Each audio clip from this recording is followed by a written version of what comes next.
una producción de Monsters and Geeks.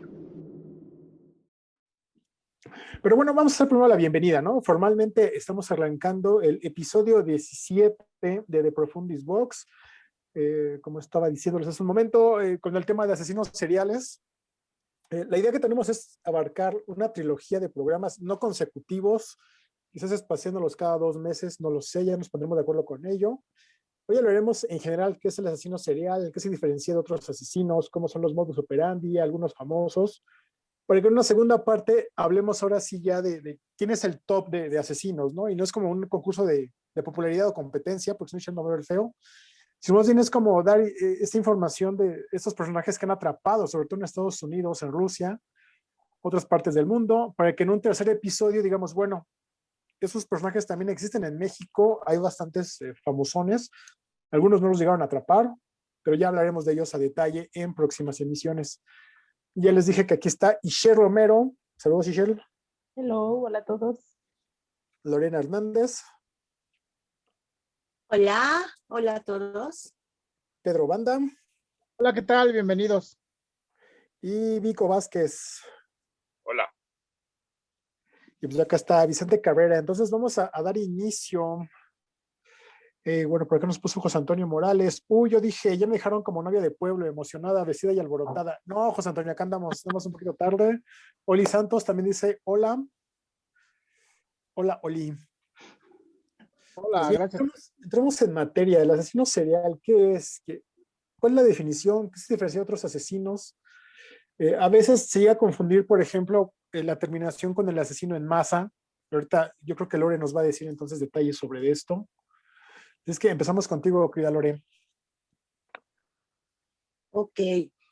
Bueno, yo había propuesto este tema, o yo propuse este tema precisamente porque hablamos cosas de terror y creo que el peor horror es aquel real que nos podemos topar en algún momento, ¿no?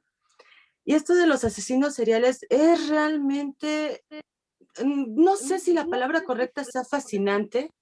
Yo lo tomo fascinante en el aspecto de que son mentes tan especiales que no los podemos entender, no podemos entender su motivación.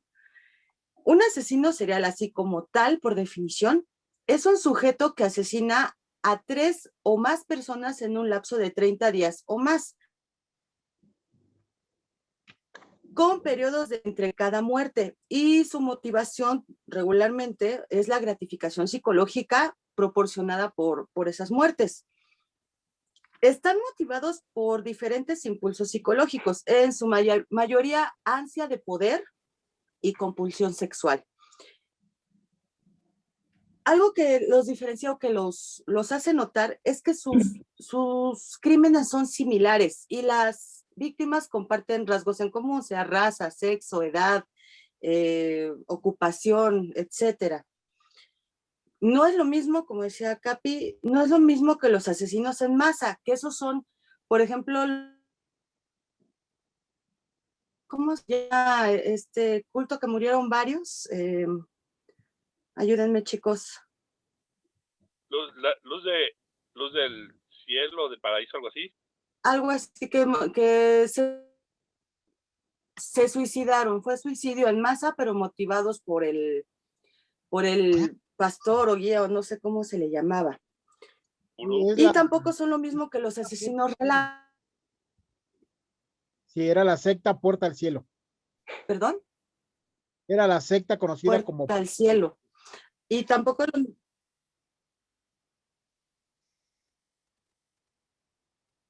y los asesinos relámpago, que son aquellos que ¿quién? ¿Yo me fui?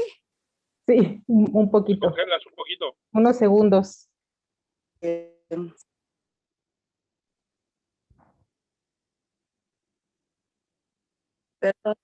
Perdón, me fricié. Yo digo que los asesinos relámpago, que son los que causan muchas veces en un solo día y en diferentes. Un ejemplo de esto es la masacre de Poseto, Campo Elías, no me acuerdo ahorita el otro apellido. Delgado. Eso sobre los asesinos se dividen en organizados, desorganizados o mixtos. Aquí tiene mucho que ver esta división con las patologías, las psicopatologías que posee cada uno de los individuos. Por lo regular, los organizados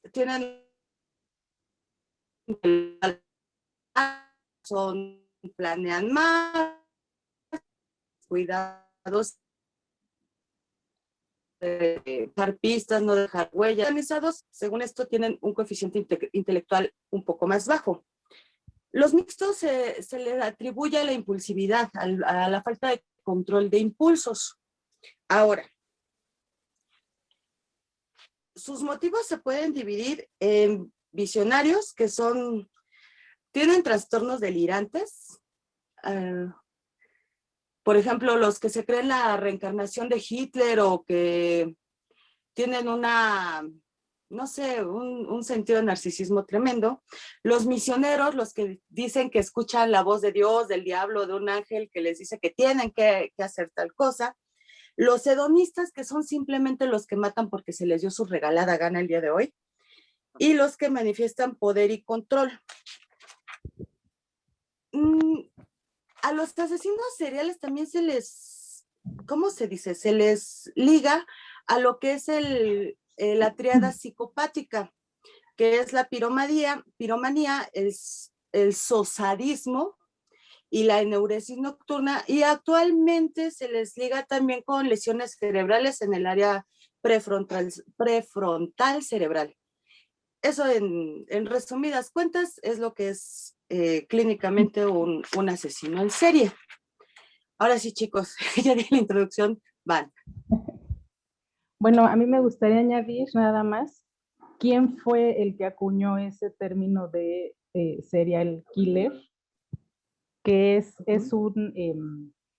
fue un coronel del ejército y trabajó muchos años para el FBI. Hubo un caso en particular que fue muy conocido por ahí de los años, que habrá sido como los años 30, por ahí, le llaman el asesino del lápiz labial. No recuerdo ahorita el nombre, ahorita me acuerdo, William algo. Era el que escribía en el espejo con el lápiz labial que lo atraparan, algo así como ya, o sea, voy a seguir matando. O sea, deténganme. Porque sí, o sea, ya deténganme. Este asesino, William Hirons, me parece que fue el que le llamó la atención a todavía pues muy joven Robert Ressler, así lo anoté, que se convirtió en criminólogo, que le llama la atención y entonces empieza a investigar ese tipo de personalidades y fue como de los pioneros que empezó a perfilar y bueno, y él acuña este término de serial killer. Y este mismo personaje, ex coronel del ejército, que trabajó muchos años en el FBI, pues entrevistó a muchísimos personajes posteriores, ya más famosos, tipo Ted Bundy, tipo Charles Manson, y este payaso, John Wayne. Wayne Gacy. Él. A ellos de los conocidos y a otros muchísimos. Entonces, él es quien empieza como a decir, a enlistar esto que acaba de decir Lore, ¿no? Son de 3 en adelante, víctimas, espaciados, X tiempo, tienen como pues ahora le llaman, ¿no? Modus operandi, pues parecido, no hay como un patrón. Por eso ahora los llegan a distinguir, ¿no? Cuando hay, por ejemplo, un copycat, un imitador, dicen, no, este no es, o sea, este es otro que quiere parecerse, ¿no? Entonces, él fue el pionero pues de este término. Después, más o menos también por ahí contemporáneo, los 40, este criminólogo también muy famoso, Lombroso, César Lombroso, él pues da otra teoría que tiene que ver justo con las facciones, con el cuerpo, con el tamaño del cráneo, con la mandíbula, con rasgos físicos que él aseguró durante mucho tiempo que eran determinantes para una conducta criminal. Después, otros criminólogos contemporáneos, también haciendo sus debidas investigaciones, pues refutaban su teoría porque ellos encontraban otras cosas. O sea, ya no encontraban continuidad en los rasgos, o sea, ya no les checaba y entonces empiezan a acuñar otras teorías que ya le achacan al medio social, al ambiente, porque empiezan a encontrar también al momento de perfilar tienes que hacer la historia de vida del sujeto y entonces empiezan a encontrar historias de maltrato en la infancia. Y pareciera un cliché, ¿no? Pareciera como algo así de, ay, sí, en la infancia, ¿qué te hicieron de chiquito? Pues es que es real. O sea, resulta que es real en la infancia situaciones muy fuertes de violencia, de maltrato, de negligencia, de golpes, de abandono, de abuso sexual, un contexto que no, pues que no les garantiza salir de esas situaciones, pues imagínate cuánto odio no crece en ti y pues por eso pasan estas cosas. Muchos de estos criminales, Ted Bundy, por ejemplo, ¿no? Quienes ya vieron la película, la serie y todo, pues él tuvo una infancia difícil y muchos más. Entonces ya no es solo mi físico, sino más el contexto social para determinar un comportamiento criminal, asesino, patológico, ¿no? En general. Inclusive en la Academia de Cuántico, como bien decías, Ishel, tomando un poquito ese tema, en la Academia de Virginia de Cuántico, que es la Academia del FBI, que es la que prepara a todos los agentes del FBI, tienen ya un área totalmente especializada sobre los asesinos en serie. Inclusive hay conceptos que han ido cambiando, hay formas, porque ahorita también el asesino en serie ha ido evolucionando. ¿De qué forma? Ese es lo impresionante, ¿no? Porque no es que se haga un club de asesinos de serie y vayan viendo como que perfeccionándose o mejorando cada uno, ¿no? No, sino al contrario empieza, como bien dices, por el entorno social que ha estado surgiendo. También leí una situación que me llamó la atención ese aspecto, que de repente uno de los estudiosos de esta área en Cuántico, Virginia, decía que también los asesinos seriales han estado evolucionando por la influencia no nada más social que tienen, sino también por los medios de comunicación que ya tenemos. Que porque, por ejemplo, hay tantas series de televisión que ya hablan sobre asesinos de serie y hasta te dicen cómo es que matan, cómo es que se escapan y cómo trabaja la policía para que no te atrapen literalmente, ha provocado que algunos asesinos de serie se inspiren, entre comillas pongo esto, en este tipo de series o películas o libros o lo que ustedes gusten y mande, para poder seguir como perfeccionando su forma de, su modus operandi, ¿no? Y entonces llegan a puntos, porque ha llegado a ese punto, de que en efecto todos decían, el asesino serial es un asesino serial porque su modus operandi es el mismo. Mata tal vez al mismo género, mata tal vez de la misma forma, mata tal vez del mismo estilo o el mismo día. Hay algo que se repite, hay algo que es continuo y por eso lo detectas como asesino serial. Pero aquí tiene una firma exactamente, como una firma de sus muertes.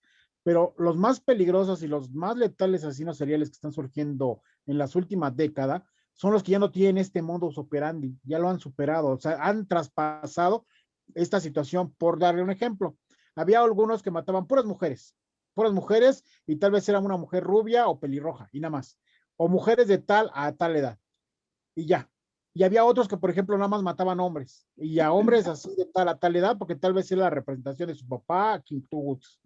Pero de repente, últimamente ha surgido asesinos seriales que matan mujeres, niños, ancianos, jóvenes, adultos, prostitutas, de todo. O sea, prácticamente lo que se les atraviese en el momento y lo que les pase, son los que matan. Esos decían en este estudio que se hizo del FBI, que resultaban ser los más complicados de detectar, porque no sabía si era simplemente la violencia que estaba pasando en la ciudad por un robo, un asalto que no se logró y terminó en un asesinato, o en verdad hay un asesino en serie que anda matando a este tipo de personas, ¿no?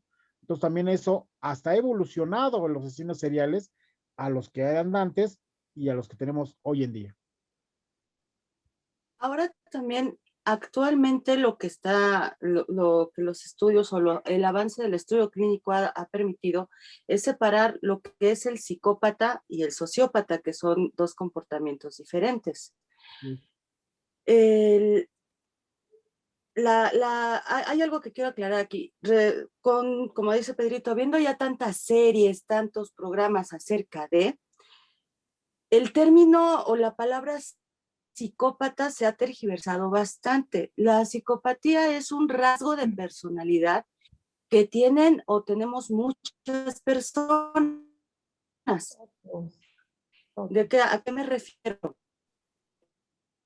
Personas más exitosas, les hacemos un prueba de personalidad, la psicopatía sale a personas muy enfocadas, muy decididas, muy tercas en hacer. El chiste es avanzar, avanzar, avanzar, avanzar. Ellos tienen mucho rasgo psicópata. Pero de todos los que son psicópatas, es uno en que te gusta 10,000, que es asesino como tal, o que tiene impulso asesino. No es que sea malo, no es que una persona, si te hacen una de esas pruebas y sales con la psicopatía alta, no es que te vas a salir y vas a matar a alguien, no. Son rasgos de personalidad, aunados a una infancia traumática, aunados a lesiones cerebrales. Ahorita, por ejemplo, en la tarde estaba leyendo que ya sentenciaron aquí al monstruo de Catepec, mi vecino, ¿cómo se dice? Cárcel. Es pero no me acuerdo cómo lo pusieron, no me acuerdo el término. ¿Cadena perpetua? Y él claramente lo dijo.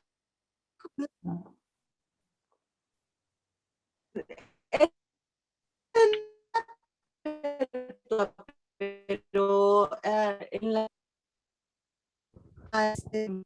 la noticia le pusieron nombre, no me acuerdo cómo se llama. La Él llena. mismo, incluso ya todos oyeron su declaración. Él habla, no, Prisión vitalicia. Aquí el monstruo de Catepec, todos años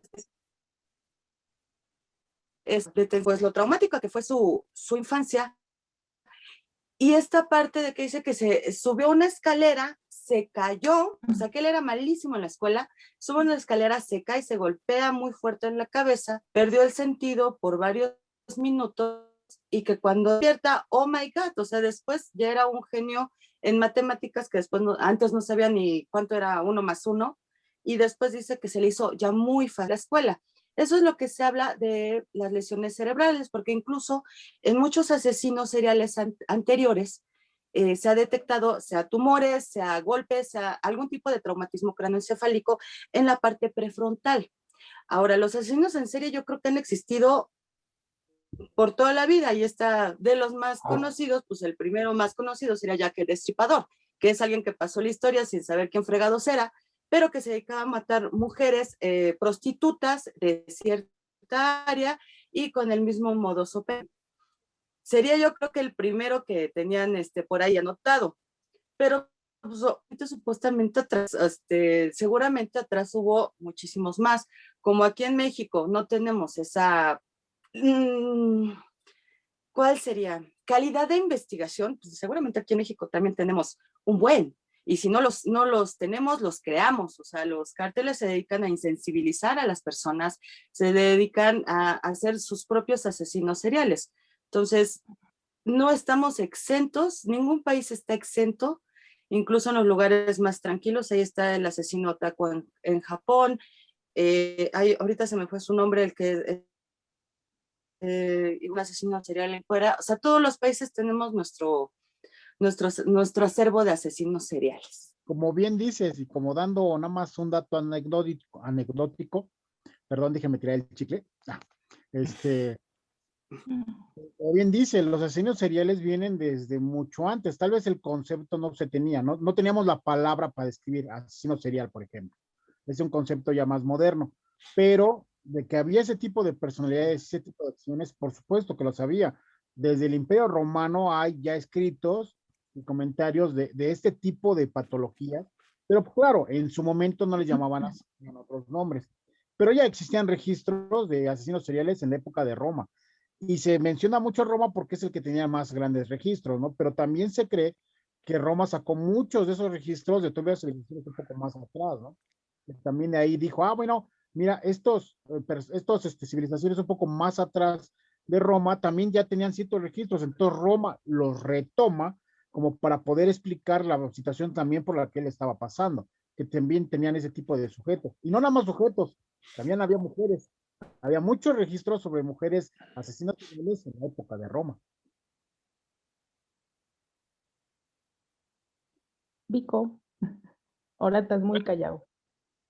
Bueno, es que el tema pues sí es muy, muy extenso, pero por ejemplo lo que comentaba Pedro de que los medios de comunicación, de expresión, pues de alguna forma nos presentan a los asesinos seriales de tal forma que se podrían incluso hasta tomar como manuales, ¿no? De cómo actuar.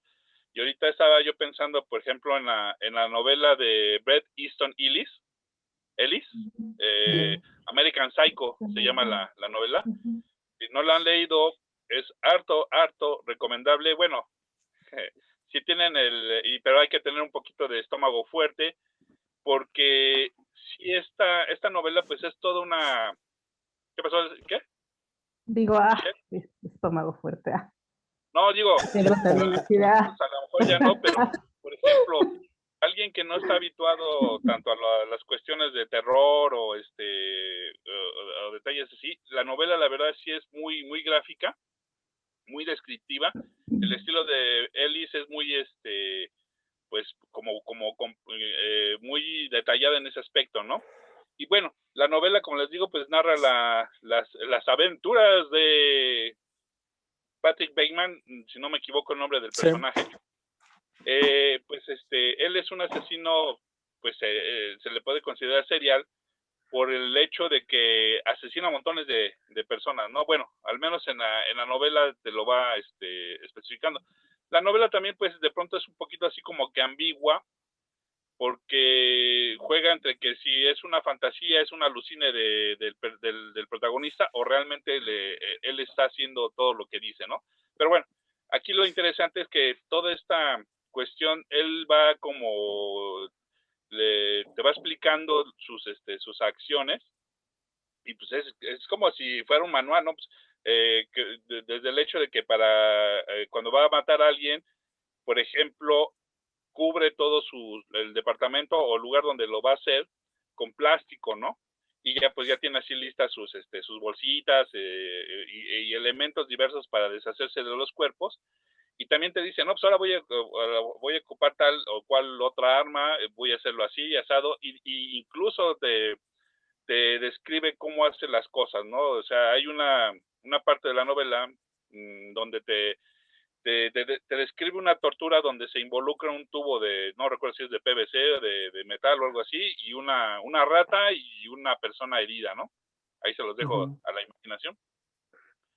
Por lo que me refiero, ¿no? Que te da muchos detalles al respecto.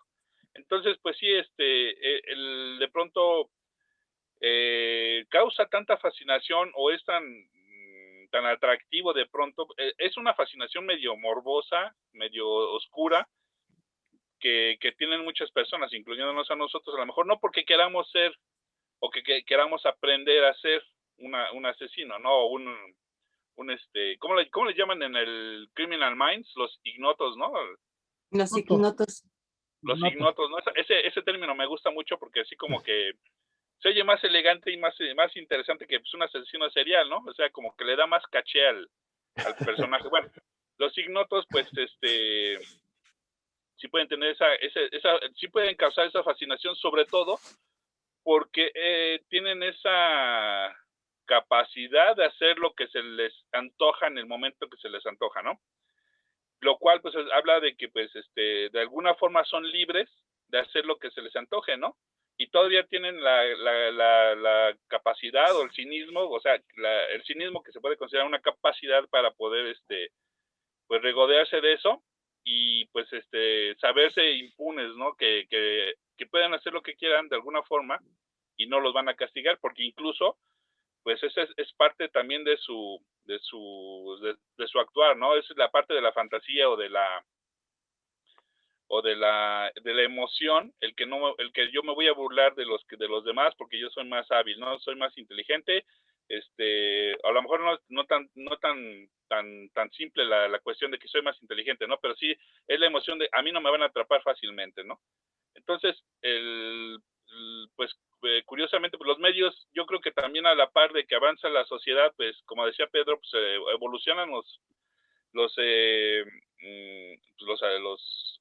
sociópatas, los asesinos seriales, a los ignotos, y pues a la par lo que es los medios sí, el cine, la televisión, la literatura, pues como que va llegando a la realidad, ¿no? Y por eso tantas expresiones que podemos encontrar hoy en día, ¿no? Y es así como que a la par, ¿no? Pues de pronto nos vemos así como que rodeados por toda esta información, y por eso es como que se vuelven un poquito como atractivos, ¿no? Se hacen parte de nuestra existencia y son hasta ídolos, ¿no? Porque, por ejemplo, la mayoría de estos asesinos o ignotos, o bueno, ya sujetos que ya están en prisión, llegan a tener sus clubes de fans, que incluso se llegan a casar con ellas, ¿no? O sea, llega una mujer, bueno, ya sabemos que la mayoría de los ignotos son hombres, pues alguna mujer que se siente profundamente atraída, que incluso termina casándose con ellos, ¿no? Porque se sienten bastante atraídas hacia estos personajes. Entonces es eso, ¿no? La fascinación que pueden. Hace ratito, al principio decía Lorena que pues que no sabía si llamarlo fascinación. De alguna forma sí lo es.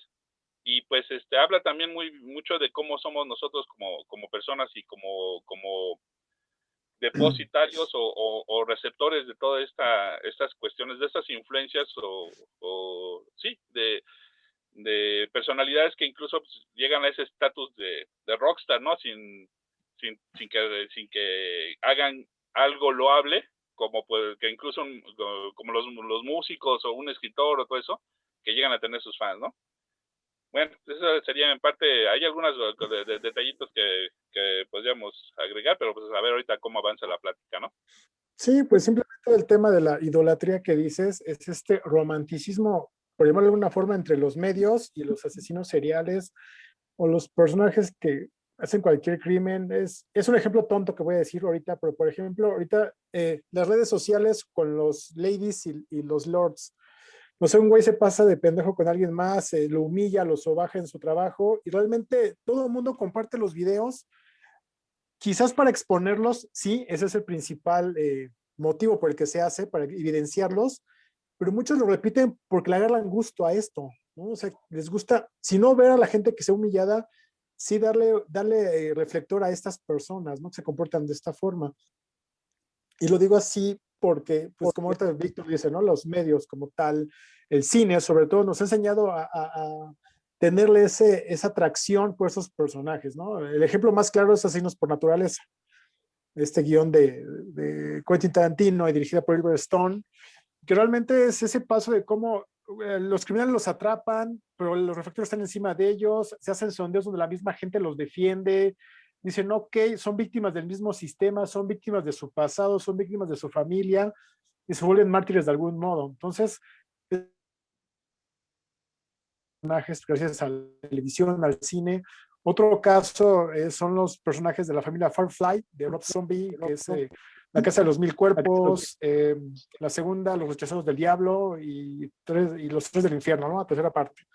Donde vemos lo mismo justamente en la segunda parte, ¿no? Donde esos personajes, tú acabas de mencionarlo, Víctor, esa sensación de poder, de hago lo que quiero, ya es ambiguo este dilema moral de lo que hago es correcto o no lo es, hago lo porque ya no tienen esa traba y se comportan de, pues si me atrapan, pues me voy a echar a más, ¿no? O sea, se van a ir conmigo. Entonces, ese tipo de poder yo creo que a mucha gente los atrae. Y es verdad lo que estabas comentando, estas chicas que se casan con estos güeyes en prisiones, quizás no tanto por el gusto por ellos, sino por lo que representaron o el poder que tuvieron al hacer estas cosas. Entonces, también eso te habla de lo mal que están las personas que los idolatran para llegar a casarse. No, y no nada más eso, Víctor también contó varias cosas muy interesantes que tiene que ver con todo esto y por lo cual también estamos haciendo este programa, porque al final de cuentas, pues sí, el asesino serial se vuelve alguien fascinante, alguien que te llama la atención. Y dijo Víctor que alguien que vive con libertad, ¿no? Que tiene esa libertad de hacerlo. Ah, caray, pues si libertad es ir a matar a cuanto cabrón se me antoje, eso que habla de nuestra sociedad, ¿no? O sea, cómo estamos entre nosotros, y no esta sociedad actual, sino toda la sociedad que ha existido, porque esto no es de hoy, no es nuevo. Tristemente los asesinos seriales han existido muchísimo, se les ha dado una publicidad tremenda, como en todas las épocas y en todos los momentos en que han surgido, sobre todo cuando ya hay medios electrónicos que lo puedan hacer masivo, ¿no? Porque pues antes los periódicos tal vez nada más eran de cierta región o cierta zona, y ya ahí pasaba, y no trascendía más, sino que ya trasciende por estos medios comunicativos que nos permiten ya saber del asesino serial en Japón, del asesino de Rusia, del asesino de fulano, de lo que quieras.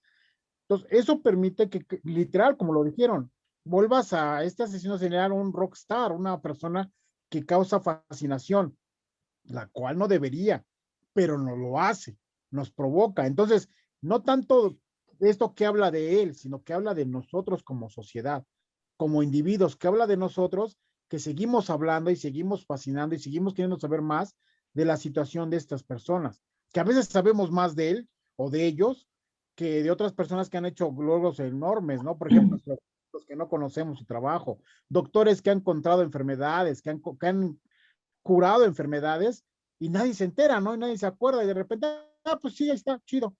Pero sin embargo, preguntas por Jack el Destripador y todo el mundo brinca, ¿no? Y lo reconocen. Wayne Gacy, tal vez el nombre les falle, pero si dice que el asesino payaso, todos brincan y dicen, pues sí es este. Y demás, o sea, además así la lista puede seguir y largamente. Y el ejemplo ahí está, ¿no? Que por ejemplo, la película del Silencio de los Inocentes, que hace poco apenas se le va a comentar, pues la fascinación de la actuación de Anthony Hopkins como este asesino, cómo nos fascinó a todos a tal grado que hasta hubo una serie exclusiva del personaje, ya no de la película, sino del personaje, y que muchos vimos con mucho interés, pero dices, oye, al final de cuentas estás viendo, es como cuando nos quejamos, pues no manches, oyes narcocorridos, pero me estás hablando de lo que estoy pasando día a día, ¿por qué chingados oyes narcocorridos? Si es lo que vivo, pues sí, pero sin embargo seguimos consumiendo series de estos sujetos, películas de estos sujetos y libros, no se diga, seguimos lo consumiendo. Entonces, aquí viene una pregunta que yo quiero soltar al aire así nada más, ya cada quien si gusta contestarla o dejarla al aire, es, porque dicen, es que el asesino serial se convirtió porque fue maltratado de niño. Ok, perdón, pero muchísima gente ha sido maltratada de niño y no son asesinos seriales. Es que este muchacho se golpeó la cabeza. Hay muchos que se han golpeado la cabeza y no se volvieron asesinos seriales. Algunos quedaron pendejos, pero bueno, esa es otra cosa. Pero aquí el punto es, aparte de la fascinación que tenemos por los asesinos seriales, la pregunta sería, ¿en qué momento cualquier individuo se puede convertir en un asesino serial? ¿Qué hace que un individuo se convierta en un asesino en serie? ¿Qué hace que partas, que rompas este punto, como dijo Víctor, de que ya estás más allá del bien y del mal? Ya no estás ¿en qué momento te vuelves un asesino? ¿Cualquiera puede volverse un asesino serial?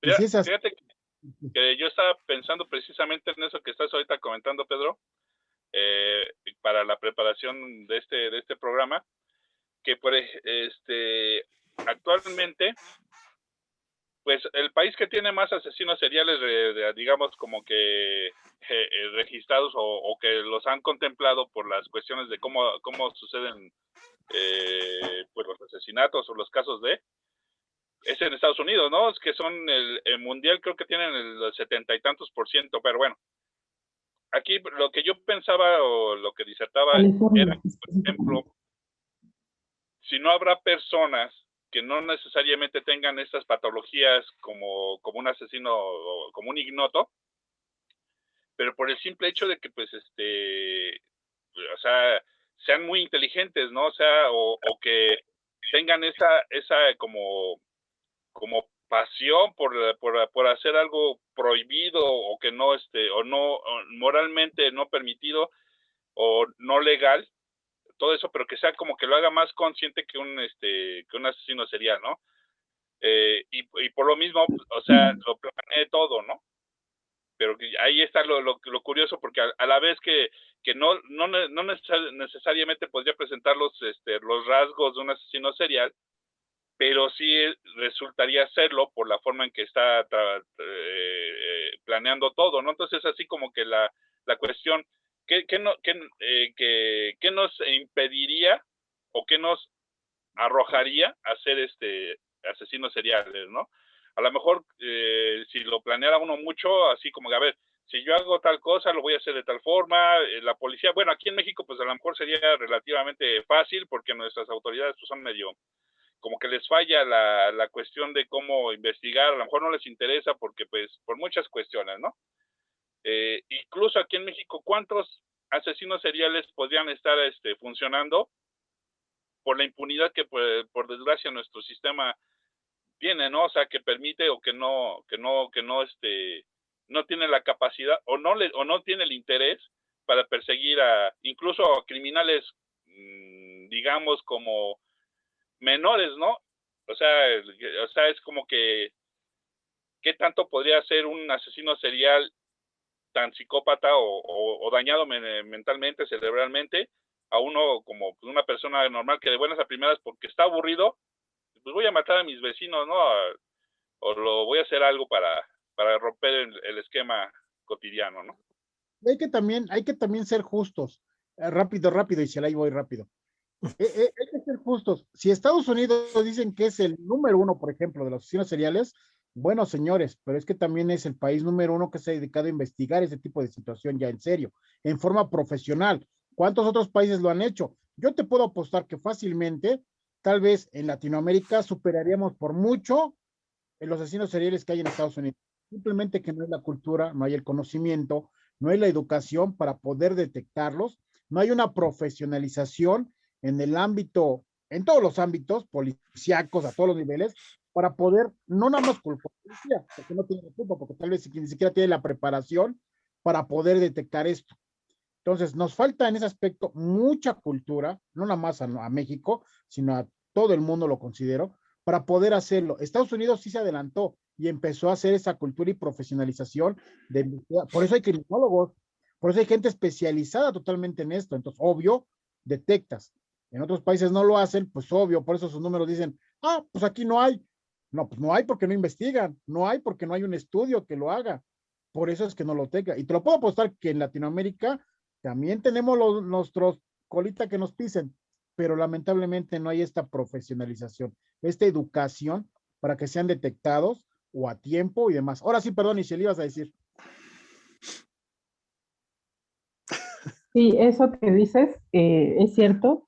Estados Unidos, específicamente California, es el que más estudios tiene, más investigación, más recursos, más le invierte. Después le sigue Inglaterra, después Alemania y después Francia. Y México pues queda muy o sea, no existe, ¿no? Y no porque no haya gente de calidad, o sea, estaría yo muy mal si lo digo porque conozco mucha gente aquí en México que se ha especializado en el tema. En lo personal, ustedes saben que si bien no he podido como especializarme en ese tema, es algo que me gusta, pero justo porque aquí no hay recursos, no le invierten, entonces uno termina siendo como criminólogo ahí a medias y bueno, ¿no? Y te ponen a tomar fotos nada más. Entonces, no se le invierte lo necesario aquí para poder tener datos estadísticos de verdad fregones, como los que tienen los países que acabamos de mencionar. Sobre lo que decía Pedrito de no todos los asesinos seriales tuvieron una mala infancia o no todos los que tuvieron una mala infancia son asesinos seriales. Eso es cierto. Yo hace rato que hice ese comentario, dije también la parte del contexto. Si no hay un contexto que le dé el soporte, que le dé la contención, que le ayude como a trascender esa situación de vivencia, pues entonces ahí vamos a tener un problema cuando son adultos. Ha habido muchos casos exitosos de infancias muy violentadas que han podido tener una vida pues saludable, sin violencia, y uno de esos casos que siempre me gusta como retomar porque está en YouTube y es como el más a la mano que pueden ver quien quiera verlo, es el caso, le llamaron la niña psicópata, se llama Beth. Esta niña Beth, para quien no la conoce, es una mujer como de mi edad, todavía vive, ya lleva una vida súper normal, pero ella cuando era muy pequeña, menos de 2 años, tenía como 1 año y meses, fue violentada sexualmente por su papá biológico. Después terminó en un hogar adoptivo con su hermano biológico, o sea, los dos los adoptó una familia. Y siendo ella bien chiquita, o sea, menos de 3 años, era una niña que tú la ves en las entrevistas y yo no le puedo ni ver los ojos porque te da pavor su mirada, su expresión, su discurso de, pero es que le hacías cosas a tu hermanito, ¿qué querías hacerle? Pues matarlo, ¿no? Oye, y a los pajaritos les arrancabas las alas, pues sí, como diciendo, pues eso se hace con los pájaros, ¿no? O sea, su lo que hablan aquí los expertos de este tema en la infancia es el apego. O sea, ese es como el punto clave, Pedrito, en eso que tú dijiste, el apego. Cuando no hay apego, porque el apego se aprende, o sea, no naces ya teniéndolo, o sea, el apego es socializar con tu familia, tus padres, ¿no?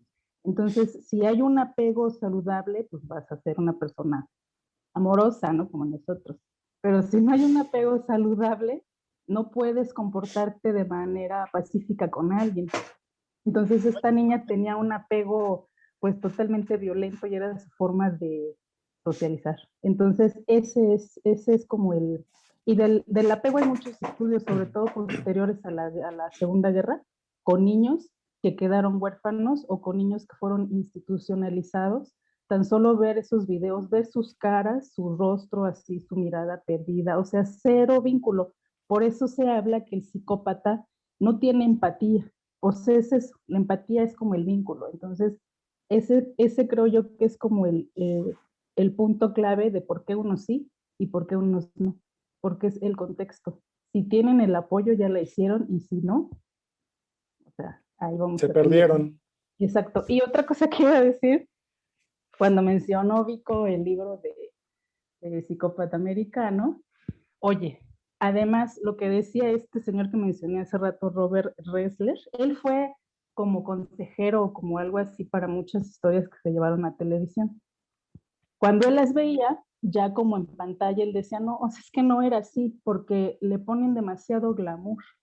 Y además te ponen a Christian Bale, o sea, no, te ponen a Christian Bale, pues sí dices, o sea, es como todo ese glamour que, que gira en torno al asesino serial que pudiera no ser cierto. Y es ese glamour el que el inconsciente, bueno, no lo decía así, Hannah Arendt hablaba sobre la banalidad del mal, ¿no? Es como ese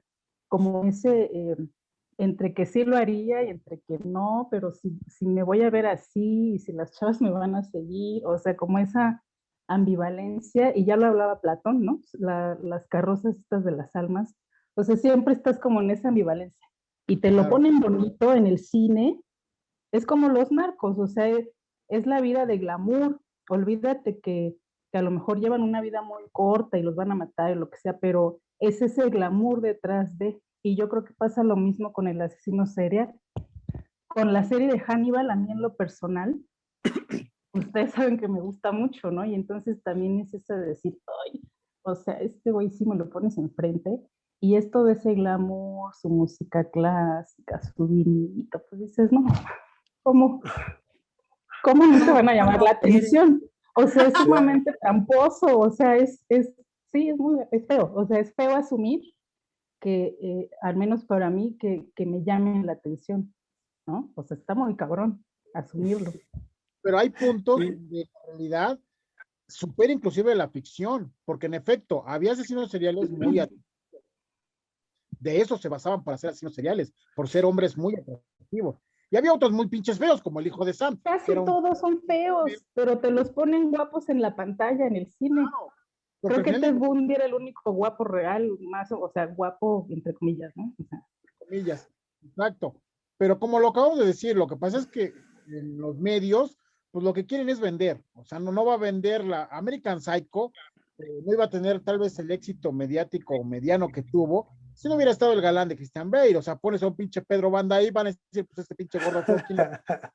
Pero por ejemplo, pues, pues ¿cómo? Tenía que ser asesino. pero No, ese Pedro Banda American ya Psycho. es, perdón, rápido, ese Pedro Banda ya salía en 8 milímetros, ¿no se acuerdan?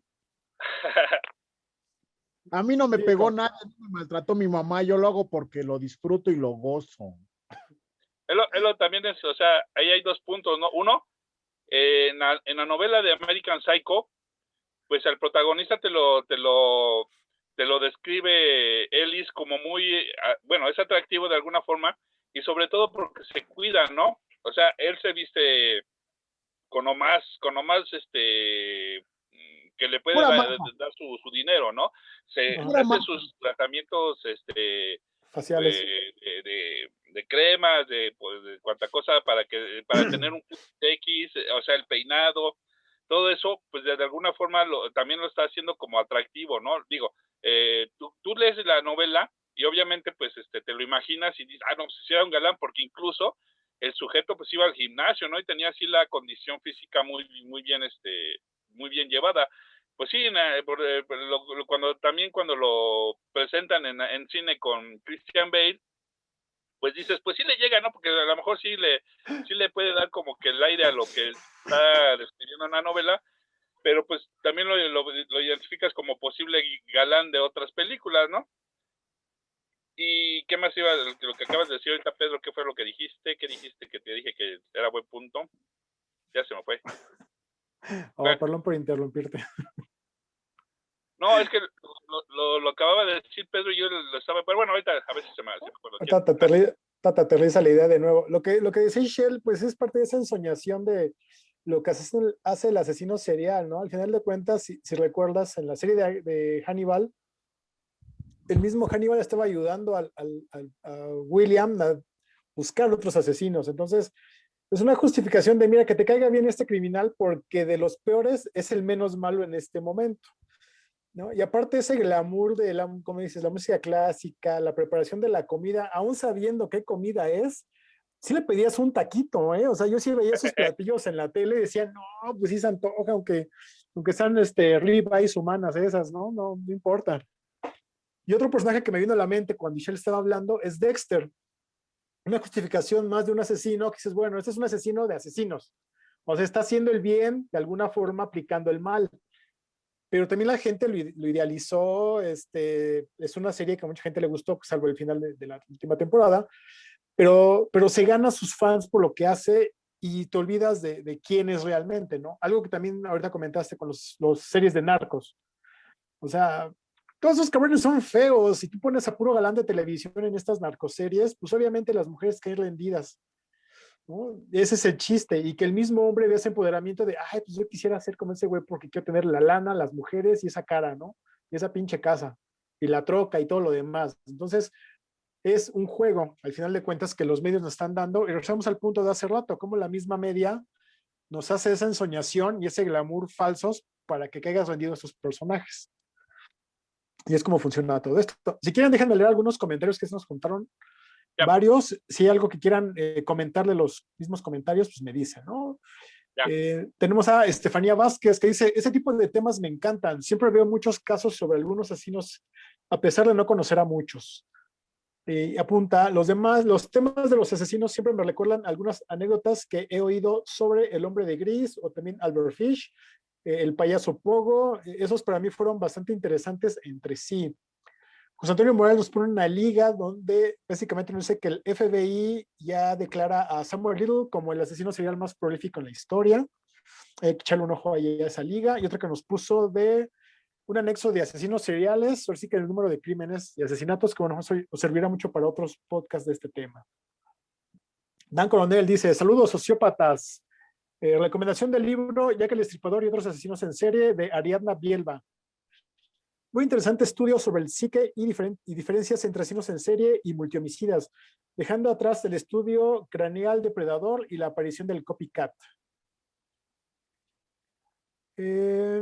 José Antonio Morales, el conflicto de las redes sociales y medios, la glorificación del mal comportamiento. Pues sí, justamente esto, ¿no? Lo que decíamos. Daniel Santos dice, hola Morus, ahí para Pedro. Estefanía, bueno, Estefanía nos manda saludos, se despide porque dice que ya está en Argentina. Wow, allá eran 2:56 AM y pues estaba en unos trabajitos. Pues, bueno, Estefanía, nos veas en la repetición, ¿no? O en audio. José Antonio Morales, sobre la libertad de matar a alguien. Los asesinos seriales en su mayoría comparten un sentimiento de obsolencia de la ley o de superioridad sobre de ella. José Antonio Morales, hablando de niñas psicópatas, mi ex quiso matar a su hermano con una almohada porque le quitaba la atención de sus papás. Afortunadamente, una tía de ella entró al cuarto, en la primera llamaron a su mamá, porque le atravesó la mano a un compañerito de banca con un lápiz, porque el niño lo tomó sin permiso, el sacapuntas, y era toda una joya su ex. Sí, híjole, José Antonio, pues ¿cómo te libraste de esa chica? Qué duro, qué difícil. ¿No? Pero Bueno, si recuerdan, eran comunes esos arrebatos de gente en la escuela, ¿no? De usar lápices para picar. No sé si en las escuelas de ustedes llegaron a ver varias historias de esas. Yo sí, en primaria y secundaria era como de tiro por viaje gente que hacía eso, ¿eh? Pues no más de contar, sino de ver. A mí me consta, yo en mi salón de clases, desde primaria, yo tenía compañeros que agarraban el lápiz y se lo enterraban al cabrón de al lado en la pierna o se lo enterraban en el brazo. Y Yo, pues yo, la verdad, yo vi eso en primaria y te quedas así de, sí, ¿y qué de cenar ahora? ¿A qué hora es el recreo? Y luego volví a ver en la secundaria, o sea, también no faltaba el cabrón que, digo, la travesura clásica de agarrar las tres de la chica y la jalas, ¿no? Y ya, hasta ahí quedaba. Pero también estaba este que agarraba el lápiz y estaba ahí sacándole punta tan fina, que nada más con el leve toquecito ya se enterraba el pinche lápiz. Y lo cabrón, en su momento llegué yo a pensar cuando lo vi, es que los chavos, nosotros todos, no nos espantamos, sino al contrario, lo que nos causaba era risa. Nos poníamos sí. a reír, pobre cabrón que le acabaron de enterrar un lápiz, y nos poníamos a reír, ¿no? En vez de decir, oye, cabrón, pues, ¿qué te pasa? ¿Por qué le estás enterrando un lápiz? Mi Es que es la compañero, ¿no? bola en la ingle. Yo Sí, debo confesar que yo hice eso, ¿eh? Yo apuñalé con un lápiz a un compañero en el trasero. Bueno, en el trasero, un glúteo. Fue un accidente realmente. Vemos parafilias, no Como sabemos. dice Pedro, lo afilas tanto que estás jugando con él y estás como que picando las cosas a ver qué onda. Y ese chavo, bueno, ese chavito le picó una pompa con él, pero él se hizo hacia atrás y cayó de sentón y se lo clavó.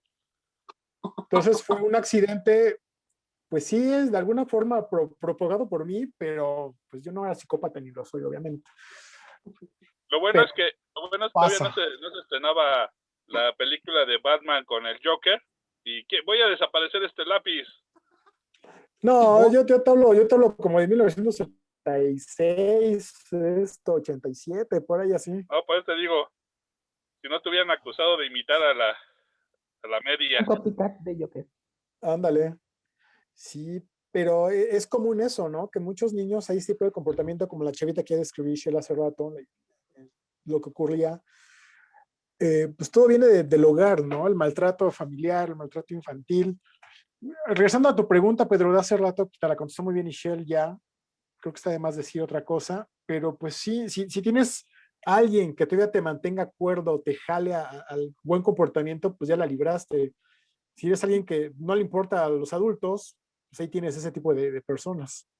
Independientemente de que sean maltratados o no, porque incluso hasta, como lo hemos visto en otras historias, hay personajes que lo tienen todo y aún así son unos culeros y tienen ese comportamiento psicópata porque ya tienen un poder y quieren hacer más cosas. O sea, si ya tienes todo, ¿qué sigue en ese poder? Pues joder a la gente. Respecto a lo que decía Vico, que si todos éramos, ¿qué preguntaste? Que si todos fuéramos capaces de matar. Yo creo que sí, todos somos capaces de matar, pero hay que ver el contexto. Ahorita que estabas hablando acerca de eso, Pedrito, me acordé mucho de una canción que oía mi mamá. No sé si conozcan a Nelson Ed y su canción del preso número 9. Por supuesto. Ahorita te la pongo, aquí la ¿Cómo, tengo en el. ¿Cómo En olvidarlo? el celular. Ok, yo me pongo a pensar, yo como madre, y se los cuento como experiencia personal, mi niña estaba chiquita, tendría ella como unos 3 años, yo estaba separada, vivíamos solamente ella y yo aquí en la casa, entonces en una puerta que tengo acá arriba, digo, ustedes si la conocen, oigo que con un alambre tratan de abrir, eran como las 2 de la mañana. Primero oí los rasguñitos y de esas veces que dices, ¿qué se oye? Me paro a ver sin prender luces, me paro a ver y veo la sombra de alguien afuera de la puerta y está con un alambre tratando de jalar, porque esa puerta se abre, digamos que por la ventana, tratando de jalar el pistilo. Ay, no, o no sé cómo se llama. Pistillo, ¿no? Pestillo. Pestillo. Marca el papel. Ya nos dejaste en Bueno, ascuas con tu historia, Lorena. le marqué al papá. que vivió a unas cuadras. Yo siempre aquí en la casa, como hago manualidades, yo tengo piedras de río, de esas grandotas, pesadotas. Agarré una y me puse atrás de la puerta. Y yo decía, si llega a meter la cabeza, lo mato antes de que llegue mi hija. O sea, yo estaba en la completa decisión de que pasara lo que pasara, él se moría en esa puerta porque no iba a pasar a donde estaba mi hija. Entonces yo creo que sí, todos en el contexto somos capaces de matar. Hay personas como en esta canción del preso número 9, fue un crimen pasional, o sea, le ganó la emoción. Pero ¿qué nos lo impide? Yo creo que todos en algún momento y en la vida diaria hemos querido matar a alguien, que nos detiene la conciencia moral. Lo que hablan de que las lesiones están ligadas hacia los psicópatas es que en la región prefrontal cerebral está la zona de control de impulsos. Entonces, cuando se daña esa parte, muchas veces ya la persona, si de por sí trae algo arrastrando, llegas y le quitas los frenos, pues sí, ya no hay mucho cómo ayudarlo, ¿no? Entonces, sí, yo sí creo que todos, yo creo que sí, todos en algún momento y dependiendo del contexto, somos capaces de matar. Pero, por ejemplo, lo que yo decía... Por ahí en el caso de la defensa propia... Sí, Vico. No, lo que yo decía era, sí, o sea, lo que dice Lorena sí está bien, pero yo decía, por ejemplo, que alguien que se le ocurra así de buenas a primeras, pues yo me voy a poner a matar gente. Obviamente no tiene el background de la familia disfuncional, que el abuso físico, mental de pequeño, cosas así. No mataba animalitos ni no los maltrataba, pero que sí diga, pues ahora se me antoja echarme al vecino de al lado, no necesariamente porque vaya a defenderme o eso, sino que simplemente se me antojó, o sea, pero yo también creo que me contesté porque dije, bueno, pues al final de cuentas sí hay una patología ahí que pues lo va a determinar como posible asesino serial, ¿no? Pero pues es que es complicado, no sé, a lo mejor no me expresé bien, pero sí como que yo tenía esa duda, lo que digo, yo lo estaba pensando en la tarde, así como que ¿cuántas personas no estarán así que piensan y a lo mejor sí lo hacen, pero como lo planearon bien, pues y pues aprovechándose también de nuestro sistema que no como decía Ishel, que no está tan preparado para lidiar con este tipo de cuestiones, pues salen impunes, ¿no? Pero ¿cuántas personas no habrá así? O sea, que un día te despiertas y dices, hoy se me antoja matar a alguien por beber la experiencia, ¿qué se siente? O una o varias personas, o sea, digo, ya que voy a meterme en, incluso en algún momento, pues ya saben, con la afición de escribir, se me ocurría eso, ¿no? Comenzar un cuento o una novela donde el personaje, pues obviamente iba a ser un asesino serial y que empezaba con la cuestión de, pues el primero es el más difícil, pero el segundo ya no me costó tanto, ¿no? Bueno, a grandes así, con la idea muy hacia grandes rasgos, pero sí que el primero es el que te cuesta más porque es el primero, ¿no? O sea, y es el que te va a quedar también a lo mejor más marcado, pero los que vienen pues ya como hilito de costura, ¿no? Que le jalas y se viene la puntita y se viene todo el hilo, ¿no? Eso es como un término, ese término como que se aplica mucho en las historias de sicarios, ¿no? Ok, el primero es el difícil, los demás ya te los echas. Fíjate, yo creo que ahí tiene que ver el contexto también, porque si tú te despiertas simplemente un día y dices, pues yo quiero matar al de al lado a ver qué pasa, no creo que funcione así, tiene que haber algo que te orille a que tu mente tome ese paso. Ahorita Lorena estaba hablando de, bueno, en defensa propia, pues sí, todos hemos pensado en que podríamos llegar a matar. Ya en el momento lo sabremos, sí o no lo hacemos. Pero todo el mundo dice, sí, güey, si está en peligro mi vida, los que quiero, lo voy a hacer. Claro. Hay que verlo en la situación. Y también lo mismo de la celotipia y toda esta cuestión de los crímenes pasionales tan mal llamados, pues también tiene que ver con todo eso, ¿no? Hay algo que te está orillando a cometer ese crimen, tanto de tu pareja como con quien le están poniendo el cuerno, o simplemente a la pareja y ya, no sé cómo funciona eso, pero tiene que ver algo que te orille tener esas dudas y tener ese arranque en el que estás matando. Pero de una vez más hay algo que te está llevando ahí, o sea, no fue como de la noche a la mañana, ya los vi y ahorita me los voy a echar, o sea, hubo dudas, hubo celos, hubo el comportamiento de la misma persona para llegar a hacer ese tipo de actitudes. Y lo que decía de los sicarios, en este caso también, pues es así como, pues si te están pagando por echarte a alguien y tú ya llegaste a ese punto de, pues es que es lana y lo tengo que hacer, pues también ya la de tu sangre fría y tus escrúpulos para lograr hacerlo. No, o sea, no creo que llegue alguien y te lo ofrezca ahorita y te diga, a ver, Vico, pues mátate a alguien y te voy a pagar una lana. Depende de quién sería. Y depende de la situación, oye. Es que, o sea, seamos honestos. Pongamos el contexto más ridículo del planeta si quieren. Tu mamá tiene cáncer, necesita una operación que te sale carísima, te salen casi $1,000,000 y llegan y te dicen, te doy $1,500,000, échate a tal, y operas a tu mamá. Híjole, ahí sí te falla la moral, o sea, sí te quedas así de, bueno, pues me voy al bote, pero mi mamá se salva. O sea, yo creo que también depende mucho del contexto. Y esta parte del raciocinio de que no te levantas un día y dices, hoy tengo ganas de matar a alguien, pero puede haber un detonante. ¿Qué tal si trae una persona ya algún arrastre de psicopatología y el día a día se va acumulando, hasta que llega ese detonante y dice, vale madre, ahorita ya me voy a echar al que se me pare enfrente, ¿no? O sea, sí, también sí puede pasar. Una persona que ha tenido una vida normal se puede convertir en asesino en serie de la noche a la mañana, dependiendo del detonante y dependiendo de las cosas que la persona traiga atrás en su mente. Okay. Ya por eso también lo decía el Joker, tan bonita frase. La locura es como la gravedad, nada más falta un pequeñito. ¿Sí? Justo ese comentario lo acaba de poner Andrés Suárez hace unos minutos. Un minuto.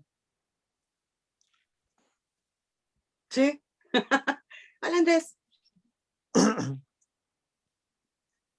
Pues sí, es que al final de cuentas es esta fascinación que tenemos por estos personajes, porque hasta de cierto modo, hay que decirlo honestamente también, se ve uno identificado con ciertos personajes por el carisma, tal vez si quieres, por la personalidad, por la posibilidad y esta libertad, aunque es una libertad muy oscura y muy sórdida, que tienen a llegar estos personajes. Por lo mismo, pues es una fascinación universal, porque por eso es que hay tantas series, tantas películas, tantos libros, e hicimos este mismo programa, por este gusto que tenemos a estos personajes, esta fascinación que crean, que se envuelven, y volvemos, de repente sí terminas otra vez diciendo, ah, cabrón, pues ¿por qué me gustó esto, no? O sea, ¿por qué disfruté ver esta película, o disfruté ver esta serie, o disfruté ver a este sujeto destazando a este pobre cabrón, ¿no? Por ejemplo, como yo lo decía con la película del Silencio de los Inocentes, otra vez retomándola, cuando Aníbal Lecter está encerrado en esta jaula, ha colgado al policía, ¿no? Y lo convierte como en una estatua ahí colgado totalmente destripado y te quedas, wow, esa escena está increíble. Espérate, momento, no es una escena que se fuera increíble, sería una escena que debió haberte causado miedo y terror, pero al contrario, lo que dices, ah, qué chingón se vio y está bien padre. Momento, ¿seguro que esto juega así? ¿Seguro que esto es correcto? Pero ¿Seguro es que tú sabes que tú no estás en peligro. O sea, tú sabes que estás a salvo en el cine o en tu casa, en lo que sea. Ajá. Y es un contexto irreal, es una recreación, lo que sea. O sea, el cerebro no es pendejo. El cerebro sabe cuando es real. Porque yo no creo que alguno de nosotros, si lo viera en vivo, o sea, que están matando a alguien o lo tienen ahí colgado, te quedaras a ver. Porque es posible que tu vida esté en riesgo. Ajá. Entonces también eso juega un papel ahí importante en que te quedas así embelesado viendo cómo se le salen las tripas y aprecias el color, la textura y hasta te llega el olor, porque tú no estás en riesgo. Y cuando no sientes ese riesgo, pues justo tu cuerpo no reacciona con el miedo para que salgas huyendo, por eso te quedas allí. Ahorita que dices eso, Shell, a mí me acaba de pasar hace 3 semanas una cuestión así fuerte, zona por decirlo. Se las cuento rápido. Yo en la noche se me antojó un refresco y unos cacahuates. La tienda está a 1.5 calles de aquí de la casa y salgo, pero de pronto cuando salgo en la esquina veo un montón de gente ahí que están allí como que como nerviosos, todo eso. No les puse mucha atención porque pues estaban allá en la calle, pero lo curioso era que ya era relativamente tarde como para que hubiera tanta gente. Bueno, el caso es de que llego a la tienda, oigo ahí barullo, gente corriendo y todo eso, salgo de la tienda ya con mis papas y con mi refresco, y veo saliendo, lo primero que veo es un sujeto con una pistola en la mano y haciendo, y así, o sea, como tú dices, no es lo mismo verlo en la tele o en el cine, que, o sea, ¿qué es lo primero que pensé? Dije, ¿qué onda? O sea, ¿me quiere asaltar? ¿O me va a disparar? Porque saliendo yo de la tienda, el sujeto corta el cartucho y se me queda viendo y dice, oiga, jefe, ¿no vio una motocicleta pasar por aquí con 2 sujetos? Y así, no, así yo, ¿qué es una motocicleta? ¿Qué es un Y tú, jefe? bájense. O sea, y es cierto, ¿no? O sea, y resulta que pues la gente que estaba ya remolinada es porque los de la motocicleta asaltaron a alguien y golpearon a una persona, ¿no? Y el sujeto no sé si era policía o era uno de los involucrados que quería pues echarse al sujeto de la moto, ¿no? Pero sí, o sea, la impresión de salgo de la tienda, veo al sujeto parado con la pistola cortando cartucho enfrente de mí, se me queda viendo y así, no, ya, Ya valí. me está esperando. Y bueno, y es cierto, muy cierto lo que dices. Es el punto de Ishiel justamente, ¿no?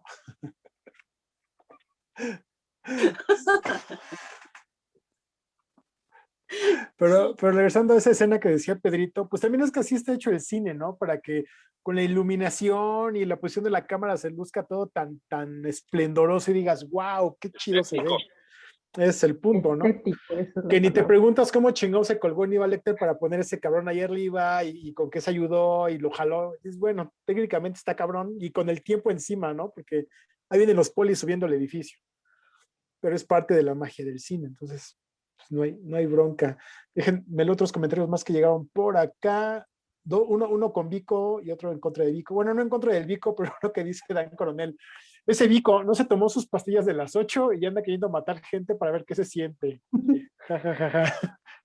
Y José Antonio Morales dice, Vico tiene razón, el primero cuesta más porque es el momento en que rompes la barrera psicológica entre no matar y matar.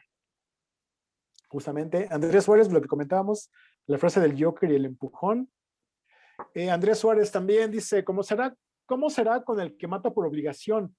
Por seguir órdenes. Un soldado en una guerra, por ejemplo, que está ahí porque le toca y que ni siquiera pensaba estar en esa situación. ¿Cómo será? Se cuestiona. Pues Hay cómo inclusive aplicaría. hay soldados que tienen el post, el trauma de la guerra, que regresan, a pesar de que son entrenados y preparados para hacer este tipo de situaciones, regresan y ya con el trauma de la posguerra, o sea, con el trauma de haber matado, de haber asesinado y de haber visto a sus compañeros morir, cuando entre comillas se supone que los preparas para ver eso, ¿no? Para saber que existe esa posibilidad. Y sin embargo regresan con el trauma. Entonces imagínate cómo será que hasta esta gente que vuelvo a redecir, entre comillas, te preparan para esa situación y aún así regresas mal, ¿no?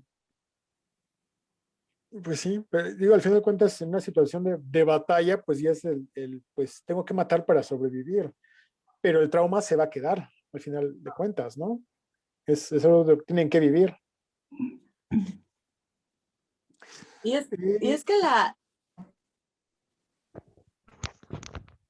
es que la fascinación que causan pues llega a todos los puntos, ¿no? Desde bibliografía. No sé si han leído, no estoy segura que así se llame, no me acuerdo perfectamente el nombre del libro, El diario de un asesino, Yo psicópata, diario de un asesino. Sí. Y hay infinidad de bibliografía, sí. Ed Gein, que fue en el que se inspiraron para hacer a Buffalo Bill del Silencio de los Corderos. Ajá. El de la masacre de Texas, o sea, también está basado en Ed Gein. Dexter está basado, entre comillas, o tomaron la idea del Pedriño Matador, un asesino en serie que solo mataba asesinos, rateros, violadores, pedófilos, y estaba en la cárcel, y la gente decía, bueno, pero ¿por qué lo meten a la cárcel si estás haciendo bien?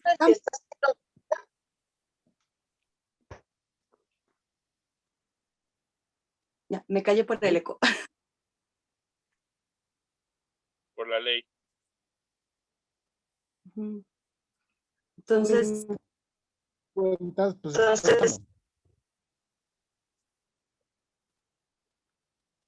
hablen. Yo iba a decir algo de lo que dijo, Ya, ¿quién dijo? El que comentó cómo sería esto en contextos de guerra, no me acuerdo, creo que fue José Antonio. Bueno, yo soy fan de Hannah Arendt, porque ella, desde su contexto de posguerra, ella pues estudió mucho esta parte de la maldad, ¿no? Pues de los que estuvieron involucrados en el Holocausto. Entonces, hay un episodio de los pues, juicios de Nuremberg, donde pues se les leyó la cartilla a todos los que pudieron en su momento detener y juzgarles por los crímenes que cometieron. Y entonces también hay que ver como el contexto histórico de cada situación, porque allí hablaban de la legalidad contra la justicia. Muchas cosas que ellos cometieron que hoy vemos mal eran legales, pero no eran justas. Entonces, esos juicios fueron como un parteaguas en ese tema porque, pues es que era legal, sí, pero no es justo. El término de, por ejemplo, crímenes de lesa humanidad, pues parte de allí, porque no hay, o sea, no les pasaba ni por aquí, ¿no? Y claro, muchos de ellos simplemente también actuaban porque si no cumplían las órdenes, su propia vida corría un riesgo. Entonces había de todo, ¿no? Es por dar solo un ejemplo de cómo funciona también la mente para hacer ciertas cosas. O sea, era tu vida, o sea, si no hacías lo que te indicaban, era tu vida. Otros estaban, pues los que sí eran partidarios de la ideología que ellos compartían y sí decían, pues sí, aniquilamos a todos, ¿no? Y otros que eran, pues bueno, pues es que es mi chamba, ¿no? Y estaban o sea, había de todo. Entonces, por eso yo le aconsejaría o le sugeriría a quien hizo ese comentario, que no me acuerdo quién fue, Es Andrés Suárez. él yo lo encontré apenas en PDF porque es medio complicado. Se llama Eichmann en Jerusalén. Adolf Eichmann era el mero mero de la SS.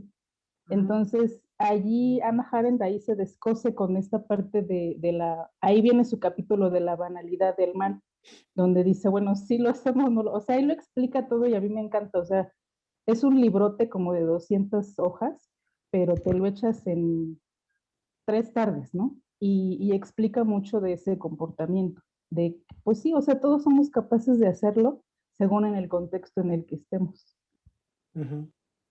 Como en la película, bueno, no sé si la han visto, de Rescatando al Soldado Ryan, el soldado el que es traductor, y al principio él defiende, no quiere matarlos, o sea, se niega hasta que ve morir, o sea, la persona que él evitó que mataran, terminó matando a otro de sus compañeros y fue cuando él se hizo, digamos que rudo, ¿no?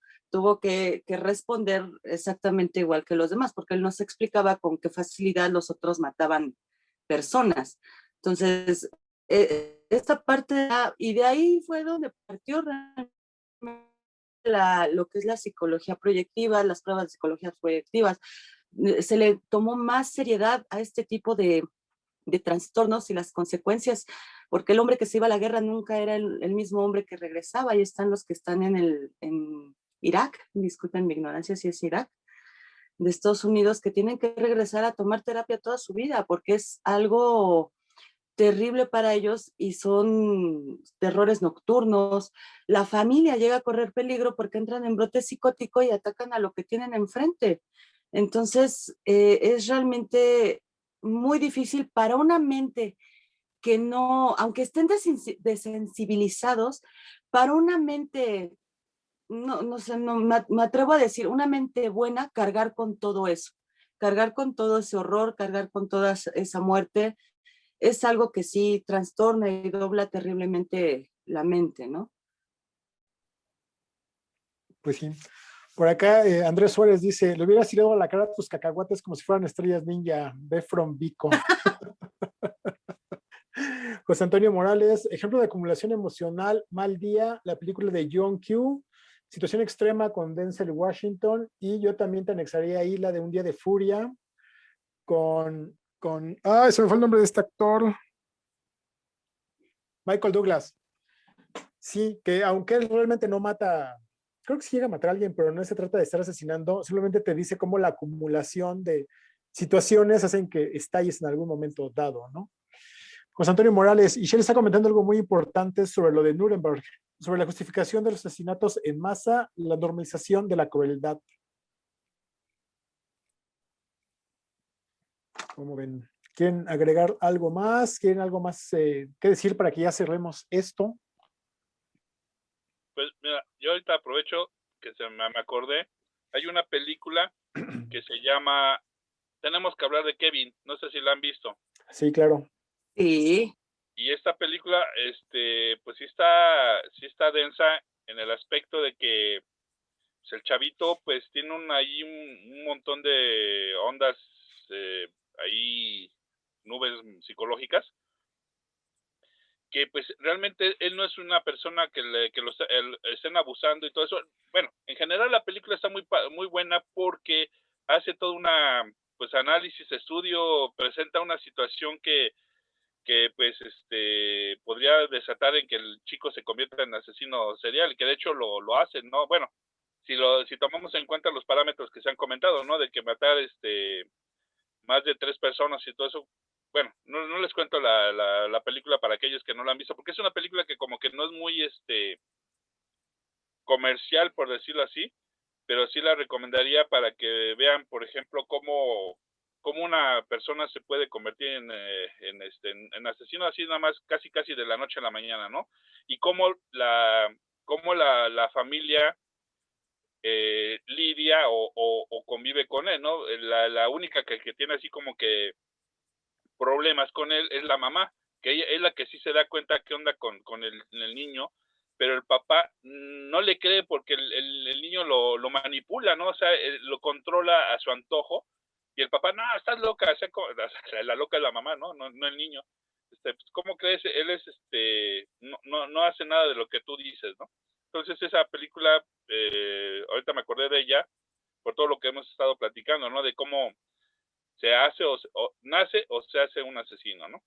En serie. Pero yo añadiría, Vico, que es que si ya la ves con otro ojo, te das cuenta que no fue tan de la nada. O sea, tampoco voy a hacer spoiler de por si alguien no la ha visto, aunque ya tiene mucho, ¿no? O sea, siempre hay algo. Ahí el problema, como, o sea, me aferro a que es el contexto porque no lo detectan a tiempo, porque tampoco sabemos cómo hacerlo. O sea, en realidad no nos entrenan, a menos que seas especialista, para detectar ciertas cosas, ¿no? Como abuso sexual, lo que sea. No tenemos todos esa misma, como ese mismo foco para mirar esas cosas. Ese es el detalle, que cuando son también, adolescentes o niños, perdón, y empiezan a tener comportamientos extraños, pasan 20 hipótesis. Ay, es que es un niño berrinchudo, ay, es que es la edad, ay, es que estás loca, ay, y entonces pasa el tiempo y ya, ¡pum!, mató a 20 y dices, ¿cómo pasó? Pues, ¿cómo pasó? O sea, no hubo violencia, pero sí hubo a lo mejor abandono emocional, negligencia, que no le pongo, o sea, esas cosas también son importantes. Humilde opinión, ¿verdad? No, sí, está perfecto, pero yo la recomendaba porque por lo que hemos platicado, que por ejemplo, el perfil como más común o sea, o como que el que es así el establecido para determinar si una persona se convierte o no en asesino serial, son pues otros factores que en la película no lo manejan, pero como tú bien dices, hay otros factores que pasan a lo mejor así como que no le dan tanta importancia, pero ese es el valor de la película, que te muestra o le da como una, no quiero decir como una guía, porque tampoco es el cine no tendría que estar educándonos, pero sí nos presenta una realidad en la cual pues nos pone sobre aviso de que hay otros factores, no solamente los que romantizan las películas de asesinos seriales, ¿no? De que, como lo que dije, los animales maltratados, o que lo violaron, o que lo maltrataron psicológicamente, físicamente, pero hay otro tipo de factores que pueden determinar el futuro de las personas, ¿no? Ese es el valor de esta película. Sí, hay mucho que cortar y que contar sobre esto, y por eso vamos a tener una trilogía, porque todavía falta más que hablar de esto.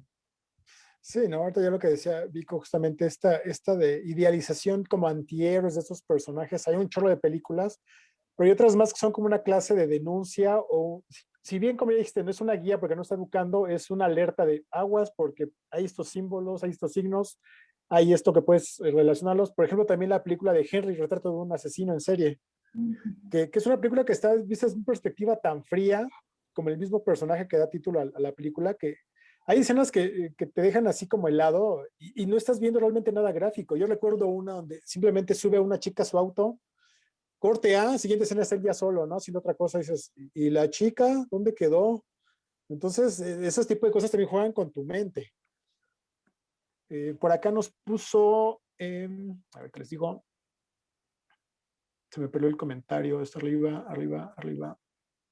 José Antonio Morales dice, un detalle importante, si bien han estado platicando de los efectos de matar, una característica de los asesinos seriales es que no se sienten afectados por el hecho mismo, como los casos platicados. Ellos no tienen pesadillas al respecto, sin más bien su motivación de matar es lo que los provoca euforia, placer o hasta excitación sexual, y ya Lore le contestó que sí lo comentamos al principio. Jack Morrison, un saludo a todos. Yo me estoy dando un saludo Caníbal de la Guerrero. Y ya también con Lorena, no, vamos a hacer un programa para ello. Sí, Jack, hoy como que fue un episodio para hablar a grandes rasgos de los asesinos seriales, motivaciones, qué es un asesino. Haremos 2 programas más, uno dedicado a asesinos seriales globales y otro dedicado a los mexicanos, que son, si no tan populares, pues sí son, pues con muchos crímenes en su haber, ¿no? Son prolíficos. Yo les recomendaría 2 películas igual. Hablando de lo que puede provocar un asesinato, no en serie, porque este sí sería, digamos que masivo, como la masacre de Columbine, no está basada en ese caso, sino en algo muy similar que pasó, no me acuerdo si en Rumania o algo así. No sé si la has visto, si la han visto, se llama The Class. No sé si la han visto, está en YouTube y esta película está muy padre porque te pasan todo el contexto antes y hay unas precuelas pequeñas de 15, 20 minutos, creo que son 3 o 4, cómo es el después del tiroteo, porque muchas veces, muchas películas como la de Elephant se enfocan en los días previos y el día del tiroteo. Ajá, También todas las consecuencias. en la de The Class te ponen en la película los días previos y el día del tiroteo. Y las partes posteriores es después de. Ajá. Y hay otra que no me acuerdo, ¿cómo se llama el actor que la hace de Voldemort? Se me fue ahorita su nombre. Ralph Fiennes. Jonathan.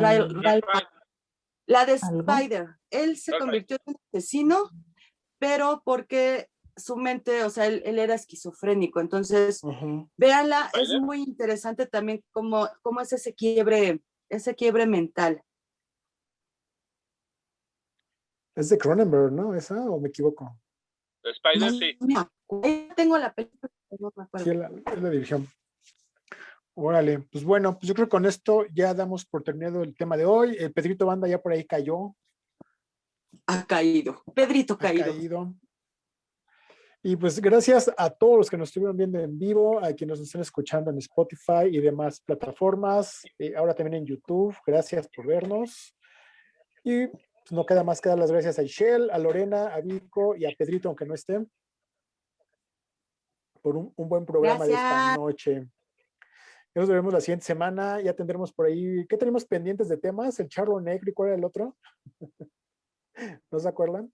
Las historias en casa de Pedro. Los temas futuros.